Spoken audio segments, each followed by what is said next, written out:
ఆంధ్రప్రదేశ్లో 2019-24 మధ్య భారీ ఎత్తున మద్యం కుంభకోణం జరిగిందంటూ కూడా ప్రస్తుత కూటమి ప్రభుత్వం గతంలో కేసు నమోదు చేసింది. దీంట్లో కీలకంగా ఈరోజు ఒక పరిణామం చోటు చేసుకోబోతోంది.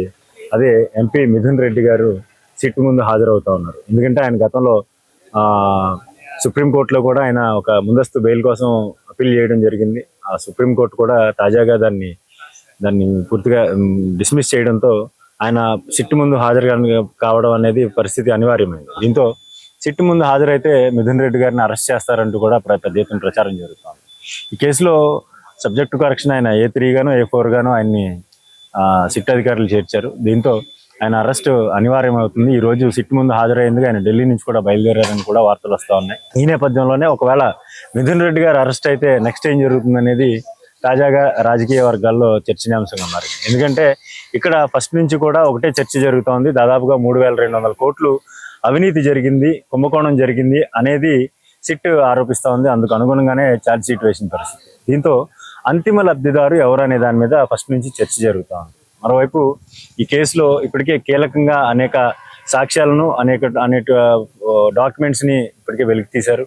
గోల్డ్ కొన్నారని చెప్పి స్టార్టింగ్లో కొంత ప్రచారం జరిగింది. దాదాపుగా 27-28 మంది నిందితుల్ని ఈ కేసులో దాఖలు చేసిన పరిస్థితి. మొత్తం 27 మంది వరకు నిందితులు ఉన్నారు. అయితే ఈ నిందితుల్లో చాలా వరకు గోల్డ్ కంపెనీస్ ఉన్నాయి. ఈ ముంబైకి చెందినవి కావచ్చు, చెన్నైకి చెందినవి కావచ్చు, హైదరాబాద్ సంబంధించినటువంటి బంగారు ఆభరణాల కొనుగోలు సంస్థలు అయితే ఉన్నాయి. దీంతో ఈ వ్యవహారంలో ఇక్కడ అదనంగా అంటే అడ్డదారిలో వచ్చినటువంటి సొమ్మును గోల్డ్ విక్రయాలకి చేశారు అనేది ప్రచారం జరిగింది. అయితే ఈ వ్యవహారంలో గోల్డ్ ఉన్నదా లేదా అనేది ఇప్పటివరకు ఎక్కడ కూడా తేల్చిన పరిస్థితి లేదు. కానీ తాజాగా చూసుకుంటే కొంత ఒక నెల 15 రోజులు 2 నెలల నుంచి చూసుకుంటే మనం మొత్తం ఈ డబ్బు ఏదైతే అడ్డదారిలో వచ్చిందో ఈ డబ్బునంతా కూడా ఎన్నికల ఖర్చుల నిమిత్తం ఎన్నికలకు సంబంధించి జరిగే ఖర్చుల నిమిత్తం ఖర్చు చేశారు అనే వ్యవహారం కూడా తెర మీదకి వస్తూ ఉంది. ఈ నేపథ్యంలోనే చెవిరెడ్డి భాస్కర్ రెడ్డి గారిని కూడా అరెస్ట్ చేశారు. ఆయన హైదరాబాద్లో కావచ్చు లేదా విజయవాడలో కావచ్చు కొన్ని ప్రాంతాల నుంచి సొమ్ము డైరెక్ట్గా తీసుకువెళ్ళి ఈ ఎన్నికలకు సంబంధించి కొన్ని పార్లమెంట్ సెగ్మెంట్ల వారీగా కూడా ఖర్చు చేశారనేది సిట్ వాదన. ప్రస్తుతం అదే అంశం మరోసారి తెర మీదకి వస్తూ ఉంది. మిథున్ రెడ్డి గారు కూడా ఆయన ద్వారా కొన్ని నియోజకవర్గాలకు కొన్ని పార్లమెంట్ సెగ్మెంట్లకు ఈ డబ్బు చేరవేశారనే ఆరోపణలు అయితే సిట్ చేస్తూ ఉంది. దానికి సంబంధించి సాక్ష్యాధారాలను కూడా ప్రొడ్యూస్ చేసే అవకాశం కనిపిస్తుంది. అయితే ఏ విధమైన సాక్ష్యం ప్రవేశపెడతారనేది ఇప్పుడు మనం చెప్పలేం. కాబట్టి ఒకవేళ ఈరోజు మిథున్ రెడ్డి గారు అరెస్ట్ అనివార్యమై ఆయన అరెస్ట్ చేస్తే మాత్రం వైసీపీలో పెద్ద కుదిపే ఉంటుందని మనం భావించాల్సి ఉంటుంది.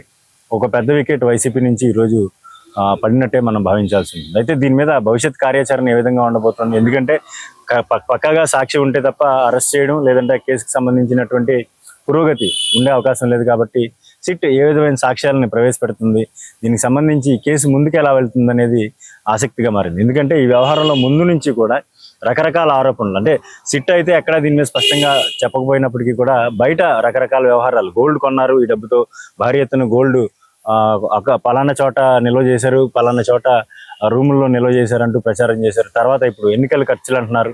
అంతకుముందు మరోసారి చూసుకుంటే సినిమాలు తీశారు, లావిష్గా లైఫ్ ఎంజాయ్ చేశారనే ప్రచారం కూడా జరుగుతూ ఉన్న నేపథ్యంలో తాజాగా వస్తున్నటువంటి ఈ అభియోగాలు ఏ మేరకు నిరూపితం అవుతాయి, ఈ కేసు ఎంతవరకు ముందుకు సాగుతుంది అనేది కూడా ఆసక్తిగా మారింది.